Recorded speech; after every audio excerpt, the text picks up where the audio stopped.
So how's it going today, guys? Back here with another video. Today we're going to be ranking all the trophy case cards from 30 to 1, all the pink diamonds. I think this should kind of give you guys some good insight as to, what ones you should go for. Because I know with the new agenda updates, a lot of people are getting more trophy case cards now. So, yeah. But I think it's a good idea to go for a specific division, of course, to lock in for the Galaxy Opal of your choice. As you can probably see, I'm going for Anthony Davis, which I think a lot of other people are going for 82, and then a lot of people there's some people going for Clyde. I think the only ones that people are avoiding are like the Chris Pauls of the world and stuff like that. So yeah, man. But anyway, if you're new to the channel here, make sure to subscribe, like the video. We do pack openings every Tuesday and Friday, and we're going to start trying to bring some more content like this. So yeah, man, let's just get into it here. So, coming in at number 30, we have Tim Hardaway. And this really hurts as a Heat fan because, they could have done like Chris Bosh or Wade, and I know they drop Bosh in packs, and they like to save Wade for packs, so that's why they gave us Tim Hardaway, but it kind of sucks that he seems to always be a reward card when it comes to the Heat for these grinds like this, but hey man, what are you going to do? He's an undersized point guard. His release is bad. I just think, literally every point guard in the trophy case you'd be better off going for. I just don't think he's a very good card at all. Terrible on the defensive end. Just your typical kind of undersized point guard. And then kind of that he has a bad release. That makes it even worse. So, yeah, man. Tim Hardaway coming in here at number 30. Coming in at number 29, we have Andrea Bargnani. Now, this is a card that people were pretty hyped about when the trophy case first released. But as more people have gotten him, people just aren't liking him at all, man. And it just seems like his release is really slow. He's a stretch big who's terrible on defense. He's just going to get mashed terribly. So, I mean, there's just pretty much every center is a better option for sure in the trophy case. Terrible on the defensive end, alright offensively, but a slow release. I mean, you'd be better off going with like a Nowitzki if you're trying to go with a stretch big, and he's whatever, like under 100k. So, yeah, man, I just don't think Bargnani's a good option at all. He's still a usable card, just like Hardaway is, but all these trophy case cards are usable at least right now, and he's just not one I would go for at all, man. So yeah, 29, Andre Bargnani. Coming in at number 28, we have Manu Ginobili. So, he's another one. Pretty bad release. He moves really well. That's the one plus about Manu. His dribble six and stuff are really good. So, you can kind of get cheesy dribbling with him. He'll get to the basket well. He's a great finisher. But defensively, he's going to leave a little bit to be desired. And with that release, man, I just think he pretty much has to come in here at number 28. And coming in at number 27, we have Brandon Ingram. Now, this might be a surprise to you guys, because I didn't really think that he was going to be ranked this low either, but he just has to be, man. I mean, he's small forward, power forward. Brandon Ingram cards are always best if you run at the shooting guard later in the year, because his player build is just so skinny and like so small for his height. He's going to be able to shoot the ball well, but on the defensive end, he's going to be a terribly bad liability. Still usable. Like, this is the first one where I'd say, okay, if you're a huge Brandon Ingram fan or a huge Pelicans fan, I could see you going and getting him because you'll still have fun with him, but he's going to be a huge liability on the defensive end. That's basically what it comes down to. His player build is awful. So, yep, Brandon Ingram coming in at number 27. At 26, we have Zach Randolph. So, he's going to be alright. He's going to be able to mash a little bit, but he's a little bit undersized. I mean, just with some of these giant centers that can mash, I mean, why would you go with Zach Randolph? He's going to be alright, on the defensive end. His release is going to be bad. His release is always terrible. So, yeah, I mean, he's going to be okay. Just, again, undersized. Going to be average on the offensive end, defensive end. Just kind of a meh card, I guess is probably the best way to describe him. And that's Zach Randolph coming in at 26. Coming in at number 25, the next card that I'm going to be getting is Steve Nash. So, kind of just like a better version of Tim Hardaway. A much better release, but again, he's not going to be really dunking the ball. He's going to be a liability on the defensive end. He's going to be a little bit bigger than Hardaway, but it doesn't really matter. So yeah, I mean, I'll have fun with him because, you know, I kind of need a point guard anyway, and he's still usable, but he's definitely not the best option. There's way better point guards, as you guys probably know, coming up on the list. So coming in at 25 again, Steve Nash. At 24, we have another similar card, and then it's going to be Jeremy Lin. Jeremy Lin is going to give you a little bit more shooting the ball, but a very similar card as far as production that you're really going to get. I mean, going to be a liability defensively. He's going to be good on the offensive end, but he's not going to give you like that elite rim running and stuff that some of these other point guards are. So pretty similar case here for Jeremy Lin. And then coming in at number 23 is Anton Jameson. So a lot of people are really hyping this card, but his release, man, at least on current gen, is just so baited. Like, it is a terrible release. It's going to get blocked every time, even if you think that you got a lot of room. I mean, it's just such a weird release. Not a fan of it at all. And, you know, he's going to be good on the defensive end. He's going to be able to move on the offensive end. But just the fact, because of that release, man, I just don't think I could do it. So that really brings him way down on the list. He would be way higher if he had a better release, but that really hurts Anton Jameson. And then coming in at number 22, we have Kyle Korver. So this card, I'll just say it right now, is probably the best shooter in the entire game. But that is all that he's going to give you. He's not going to be able to dribble. He's not going to be able to defend a tree.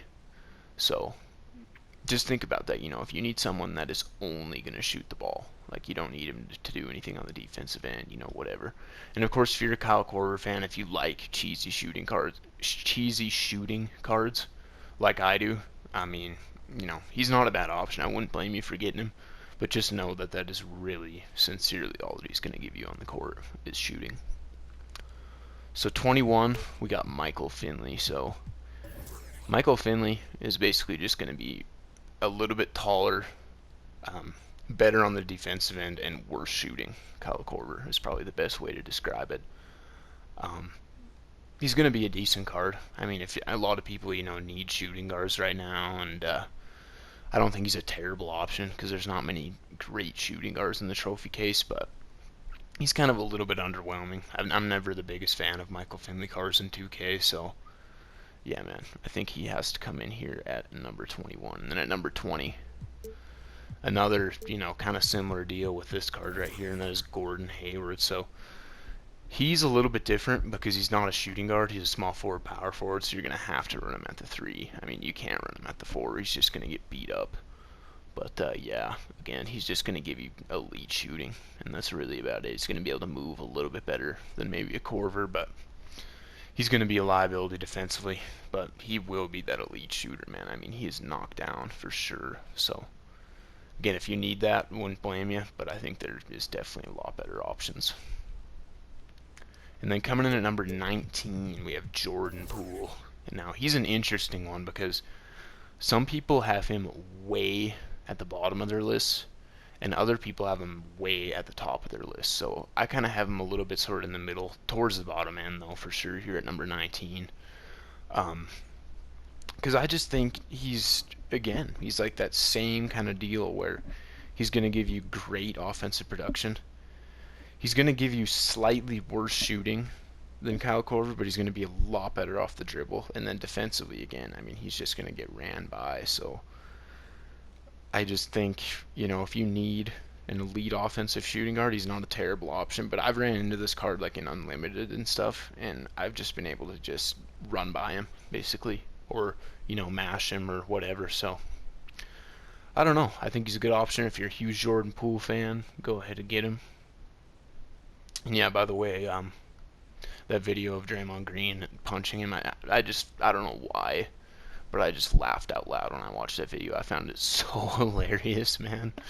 And yeah, I guess Draymond is going to be leaving the team facility now for a couple weeks here, so we'll see what happens with that. But, you know, just thought I'd mention that since we're talking about Jordan Poole. Kind of a very interesting situation here as we're into the preseason part of the year. So, yeah.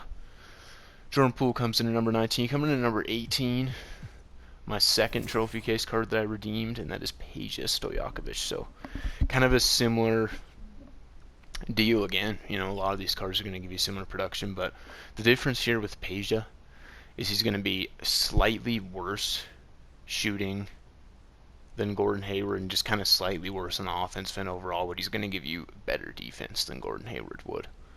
So yeah, man, I've been using him quite a bit. I like his release. I think he's a good card, but kind of lands here in the middle of the road.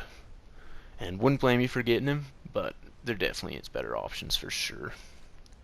And then at number 17, we have Rashard Lewis. I mean, these cards are kind of carbon copies of each other. I think Rashard Lewis is going to be a little bit better, though. Just because he's got that little bit better player build. But stats and badge-wise, I mean, these guys are very similar. Peja and Rashard, that is.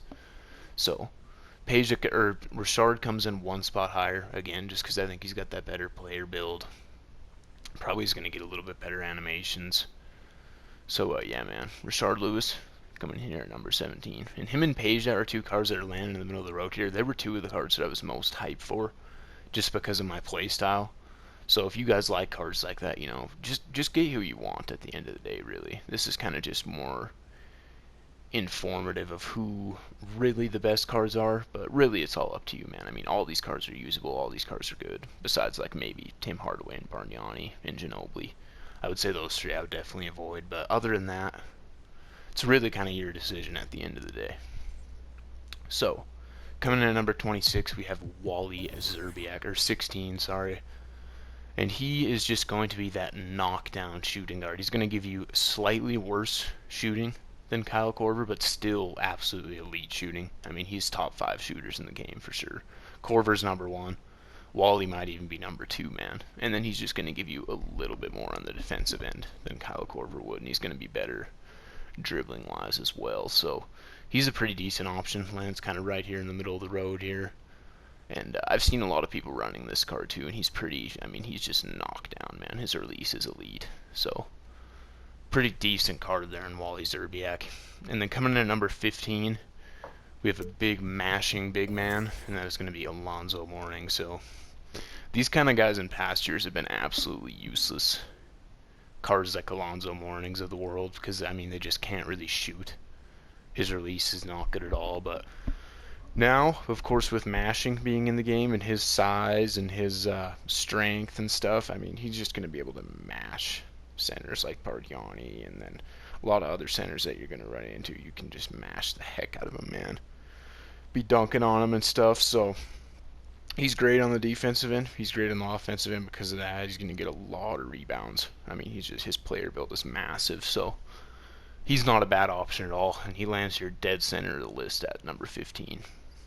Number 14, very similar card in Elton Brand, but he's going to give you a little bit better shooting than Alonzo Mourning. Same kind of deal, though, just slightly smaller, better shooting. Other than that, though, mashing and all that, exactly the same. So, yeah, that's Elton Brand. Number 13 is Dikembe Mutombo. So, he's not going to be able to shoot the ball at all either, but I think he's just going to be even better than Alonzo is at like mashing and on the defensive end stuff. I've ran into this card a couple times too, and he's pretty hard to stop.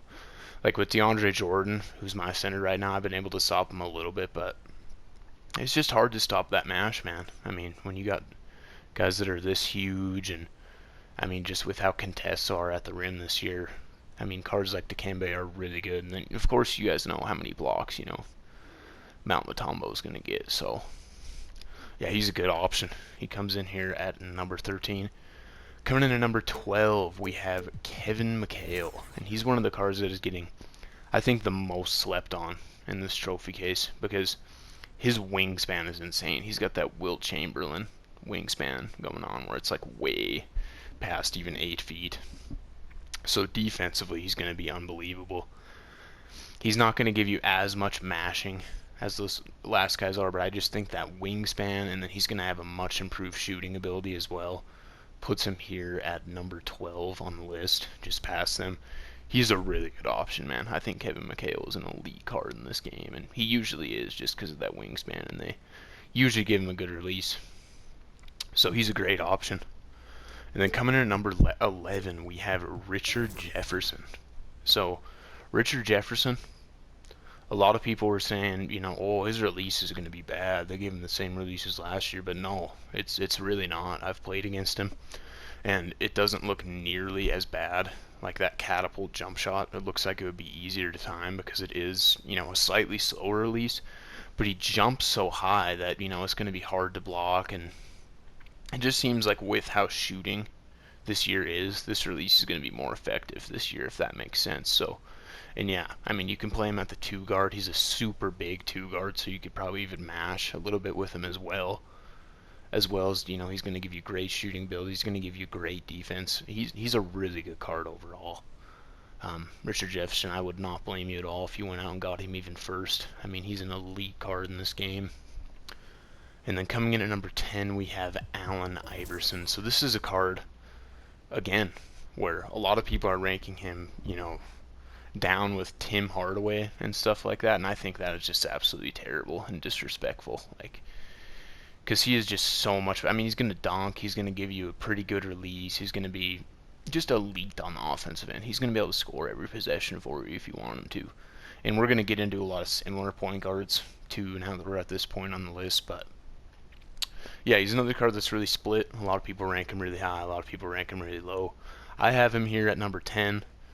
And I think this is kind of right where he belongs, man. Because he's not as good as some of these other point guards coming up, but liability on the defensive end, of course, but he's going to be able to get you a bucket on every position. Let's be real. So, yeah. Allen Iverson coming in at number 10. Brandon Jennings, just going to give you, I would say, slightly worse rim running, but slightly better shooting in comparison to Allen Iverson. Going to be a liability defensively. He's going to be able to move. I mean, they changed his dribble sigs and his release and stuff, and this card is just elite now. He probably would have been, down in the 20s, high 20s even, if they didn't update him, but they updated his sigs and stuff, and now he's just an absolutely elite card in this game, and that is Pink Time Brandon Jennings. You could probably swap him and Iverson if you wanted to. I think it's kind of preference, as a lot of these top 10 cards are, but yeah. He's an absolutely elite card in this game, and that is Brandon Jennings. Steve Francis coming in here at number 8. Again, kind of falls in the same category as those last two, but you could kind of just swap them. I mean, they're going to give you the same stuff. They're going to give you that elite rim running ability. I would say Jennings is more of a shooter, and then Francis and Iverson are more rim runners, but all going to be liabilities defensively. I think Francis is going to be the best defensively out of the 3, though, so that's why I put him here at number 8.